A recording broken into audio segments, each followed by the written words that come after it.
While 80,000 thoughts will bombard you today, just one conversation can make you 1% better. If you walk around with your nose in the air, you're going to end up flat on your face. But if you're content to simply be yourself, you'll become more than yourself. Thanks for hanging with us today as we discuss what erodes and cultivates growth, making us 1% better. Welcome to 1% Better with Marc Lucas and Brandon Mouer. Welcome to 1% Better. What an amazing opportunity we have today to talk about the power of words.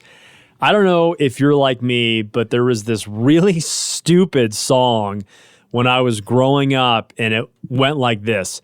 Sticks and stones may break my bones, but words will never hurt me.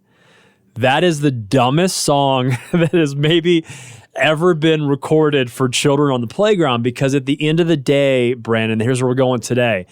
Our words have power, have incredible power. And at the end of the day, we have to realize our words can lift up and they can cut people to the core, where there's still moments, even today, where I remember words that were spoken by people that I care about and even people that I don't care about growing up. Words have power. So that's where we're headed today, the power of words.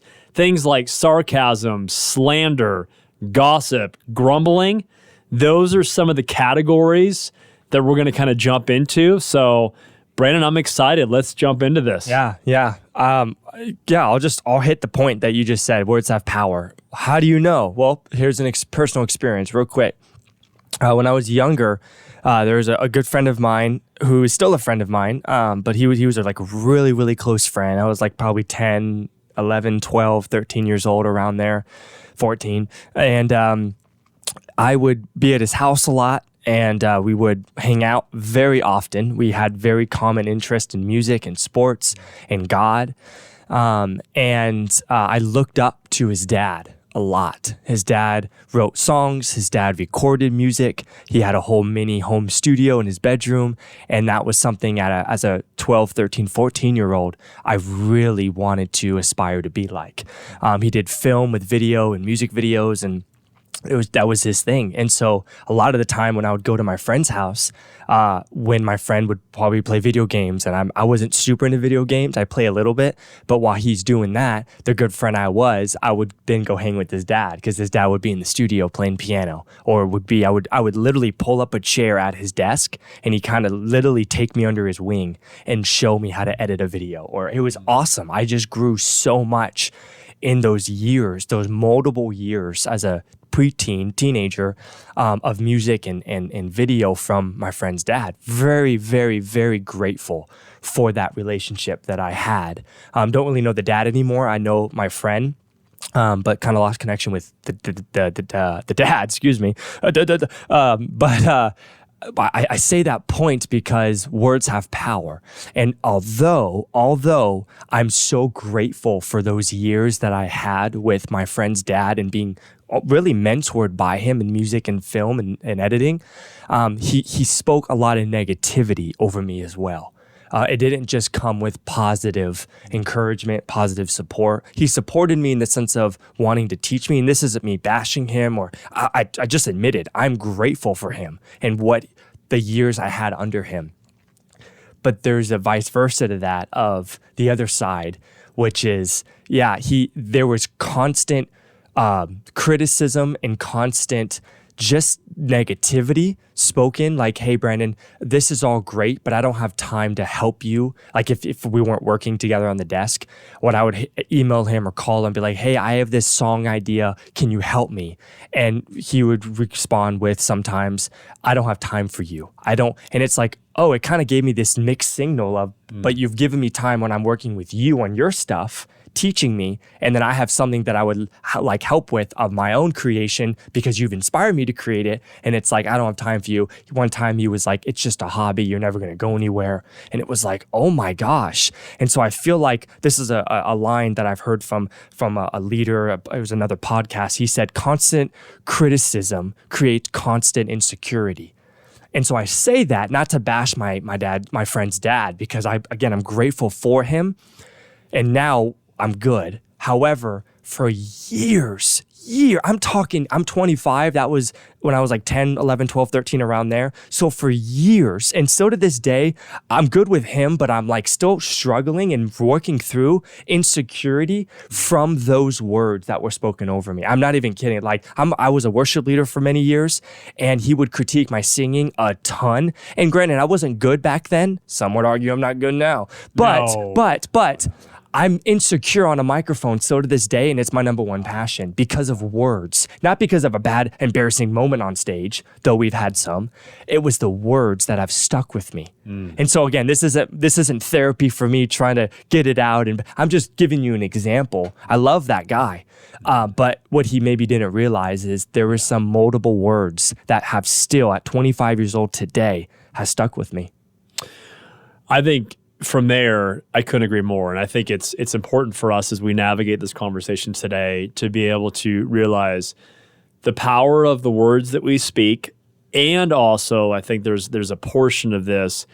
How do we instruct ourselves and instruct you with really making sure that we are balancing speaking the right words to other people? Because at the end of the day, when we start to begin to kind of realize the words that we're still holding on to that have shaped who we are and insecurities even and our identity even. I mean, words have that much power to shape identity, to shape insecurities, to shape thinking that we're a failure in certain areas of our life. So words are crazy powerful. The Bible would even say that the power of the tongue would essentially be compared to a rudder of a ship. It ultimately controls the direction of where you're going. So our words that we speak every day and the words that are spoken to us really kind of set the course and the direction of the ship, which is us, the direction that we're headed. So now that we realize that, and we'll kind of go back to this a few times, I think we have to give them some beautiful principles in understanding how do we speak to others. Because what I'm not saying, and I don't think you're saying this either, and really God's word isn't saying, we have to always be encouraging. Every word that you ever speak for the rest of your life has to just be encouraging.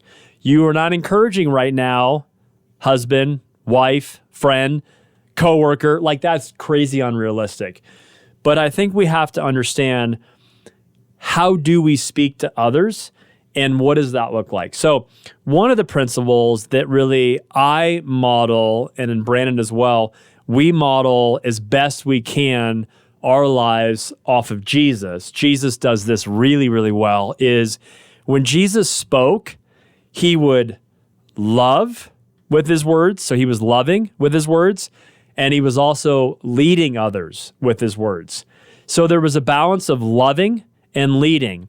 And I'll get into an example of this. There's many examples, but the examples is this.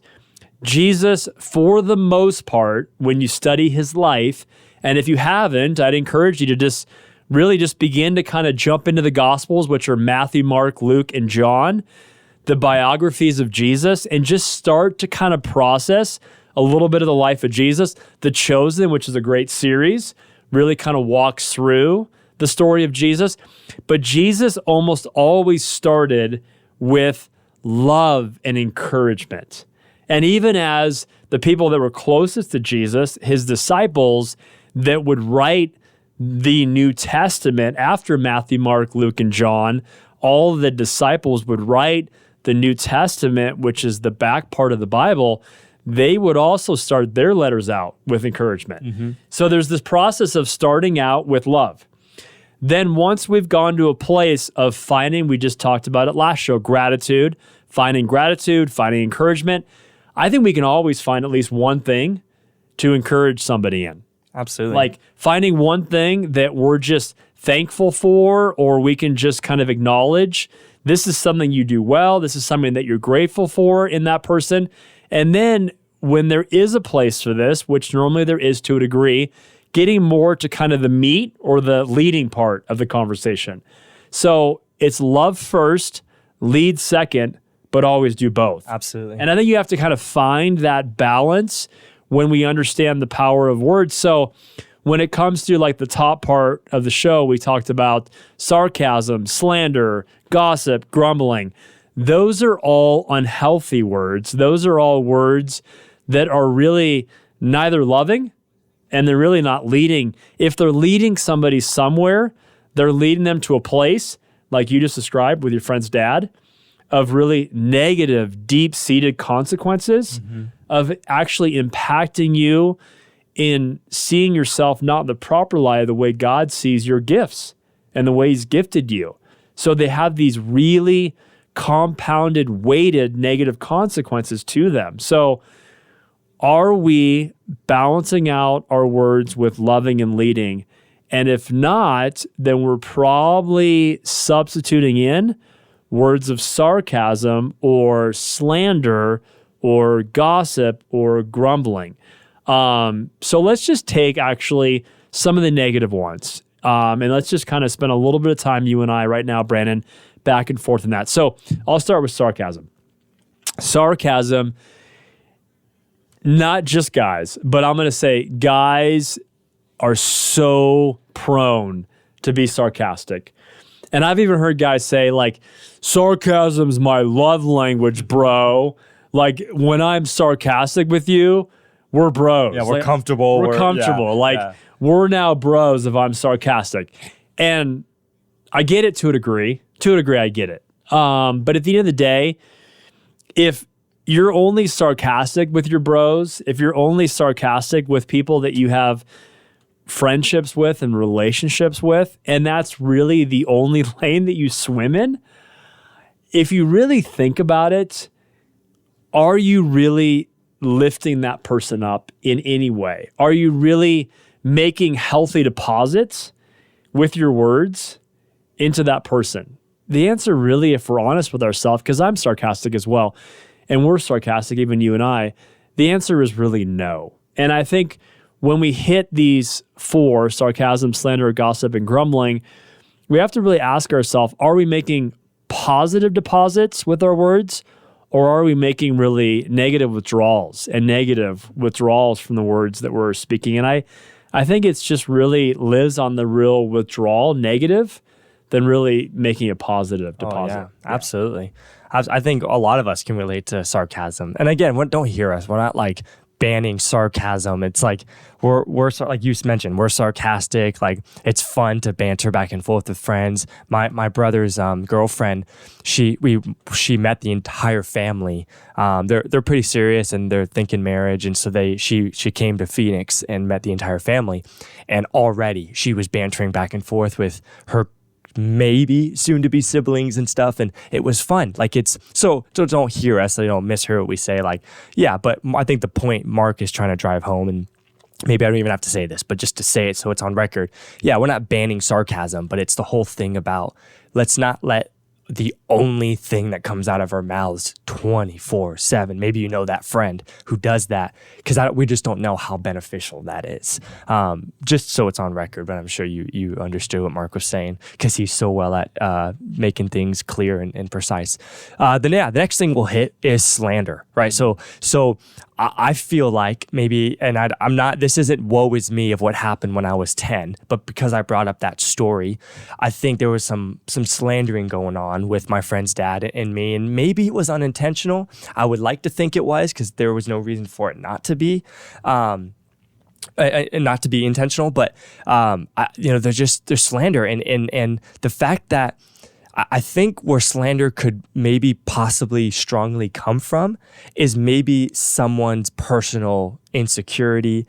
They haven't made it to where they want to get to, and so if you're an up and coming blank, then maybe they're thinking maybe for you not to get ahead of me, or I'm older, so I have the higher ground, then I'm gonna speak slander. I'm just gonna say this and this and this about you because I want to tear you down so you can't physically and metaphorically get built up, get up.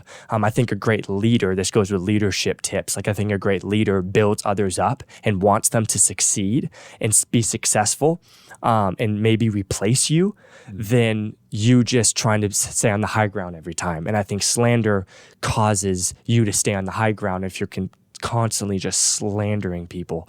Nobody wants to be around that too. Like it's not, people aren't like, Mark, I want you to be the kind of friend that just slanders. Like no one says that. That's weird. Yeah. No one wants that. So why are we giving it? Right.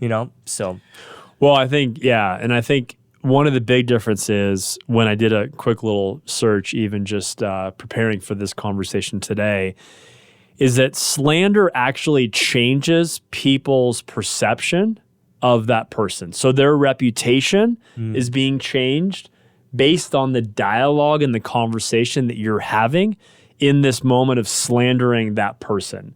And it even goes on to say, when I did a little research, and I guess I might have known this, but it really became clear to me how vile slander is, because there's actually, in the Bible, there's 10 commandments. And when you look at the 10 commandments, these are the 10 primary commandments that God gave Moses in the Bible to really instruct the people that he was chosen by God to lead, to say, okay, follow these 10 commandments. Because again, God wants us to have a vibrant life, a beautiful, healthy life. And if we follow these commandments, then he was promising that to the Israelites, to those people. Well, the 9th commandment says this: you shall not bear false witness against your neighbor. So that ultimately is slander. So when we are saying false accusations, here it says neighbor, but against anybody, okay, that really is changing people's perspective of who they are in their very character, or who they are and how people see that person, and has a negative kind of paradigm shift that switches for them to see them in a different light now, and it's tarnishing their character, that at the end of the day, that's slander. That's slander. And that's in the list of 10 commandments that God gave Moses for us not to do. Yeah. So that's in that list is do not murder. I mean, it is crazy when you think about God cares so much about our words, because you shared a story, and I thank you for your vulnerability, but we all have a story like what Brennan shared, where there were words, and yes, there were some positive, encouraging affirmation words, but there were also some words from that friend's dad that he still took those words years later, and it impacted his view of who he was in an area of leading people in worship. So there's power.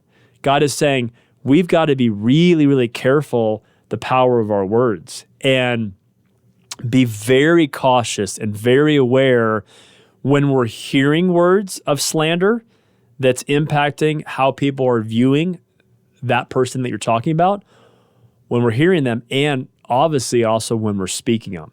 So we have to be really, really, really aware of this. Absolutely. And I didn't realize specifically slander, that it's really in the 9th commandment. It's crazy to think about, but it's true. So go into gossip. Yeah, well, I think slander and gossip kind of almost go hand in hand, because when you're gossiping, and it's very common, I think, in any circle of friends and schools. And I've been victim of gossip, but I've also been a leader in gossip. I'll just be honest. I've been vulnerable the whole show. It's not good. It doesn't feel good to give gossip like amongst your friends, but it also doesn't feel good to then be the person that's being gossiped about. School happened a lot, right, with gossip. Like when you find out what's been being said or spoken about you or over you, even people that you thought were on your side, that hurts. Like forget that sticks and stones may break my, like, are you kidding me? No, words are going to hurt me more than a stick and stone. Like, come on. So yeah, I think slander goes, because you can slander somebody as you're gossiping about them, 100%. Why else are you talking about them in a negative light if you don't want to slander them and give them a bad light to look at with people and stuff? And you probably have more to talk on about gossip, but I just think they kind of go hand in hand. These are all really ugly stepsisters. They really are. Honestly, sarcasm, slander, gossip, grumbling, they're all ugly stepsisters. And it's the truth. And yet, at the end of the day, the one thing that gossip I would say from a personal vantage point, gossip seems so enticing in the moment. When somebody is gossiping about somebody else, it's just like, for me, a savory steak, like the smell of a steak. Like even right now, when I just start like thinking about a steak, I'm just so wanting right now a steak. Like gossip has this alluring, like real attractiveness to it that it's really at times, it takes a lot of discipline to not divulge into that conversation and to just kind of let it just keep going. Let it keep manifesting itself. Let it just kind of keep growing in its ugliness. And yet, gossip really in the definition is any and all conversations that we're having about somebody when they're not there. Like that's just in the definition, gossip. So if you're having a conversation about, you're like, whoa, I always talk about this person in a positive light. Probably not. Probably not.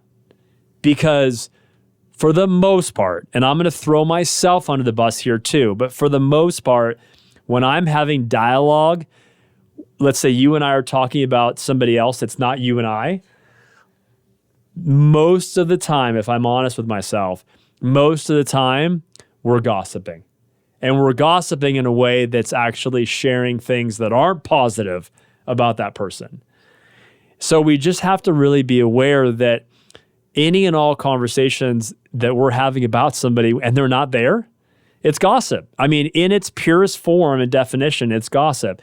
So people have asked me before, like, so what do you do then, Mark? What do you do in those moments? Like, how do you handle those moments? Because I feel like I walk into a social setting and it's with the girls and we're out eating, or it's with the guys and we're playing golf and we're just gossiping about the boss or gossiping about the spouse or gossiping about the neighbor that's crazy or whatever it is. What do you do, Mark? And I think we have to really say, okay, what I think some best practices are in that is we have to just say, okay, change the subject. Try to find a way to just get off of that conversation and just change the subject. If you cannot change the subject, do the very best you can if you mutually both know that person, okay, that you're talking about, to find something positive. And the moment that you find something positive, the moment that happens, it just pulls you away from gossip and it just halts the gossip right away. The last thing I'll share is this. We got one more grumbling. The last thing I'll share is this. Gossip is like this. I did this one time from a stage when I was talking to a bunch of younger people about gossip. I cut open a feather pillow. I cut it open. And I began to shake the feather pillow up and down like this. And all the feathers are going everywhere, Brandon. It was crazy. And the next thing I know is for the next whole week, I had the person that ran all of maintenance for that church campus coming in my office and saying, Mark, I found another feather way out, like seriously, way out on the other end of the campus. I'm finding feathers everywhere. And I did that visual because here's the thing. Gossip travels so much farther than we realize. It's a cool visual. Let's end with grumbling because we have a little bit of time left. Yeah, I mean, we talked last show about gratitude, and I think it goes hand in hand. Like it's the opposite. Like you can't be grateful and then just start grumbling and complaining about life. I know we do, and there's a time and place for talking through things with friends and fleshing things out and venting, absolutely. But if all we're doing is just constantly grumbling or complaining or XYZ negativity, fleshing that out, it's gonna come back and bite us in the butt. Just because it's not healthy. Like it's stop grumbling. You know, there is a book in the Bible, Philippians, we talked about last show about gratitude. And Paul, the writer writing to the church in Philippi, he says in there, don't complain. Like it literally says, do everything without grumbling, complaining, arguing. Why would that be in the Bible that we believe to be the cornerstone of truth? Because it's not healthy.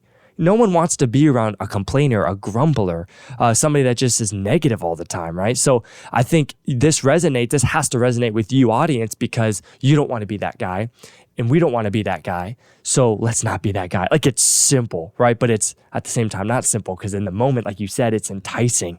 Gossip, slander, complaining, grumbling, sarcasm, right? So I would just say be aware of how much you're speaking negatively, even when you flesh things out, especially if it's about somebody else, because your words carry weight.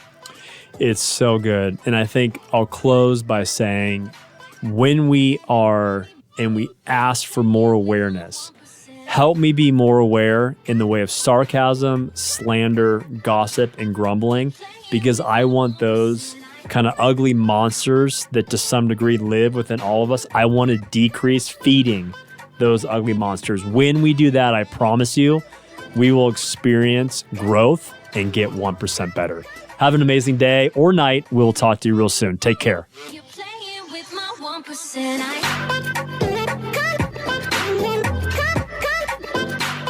You're playing with my 1%.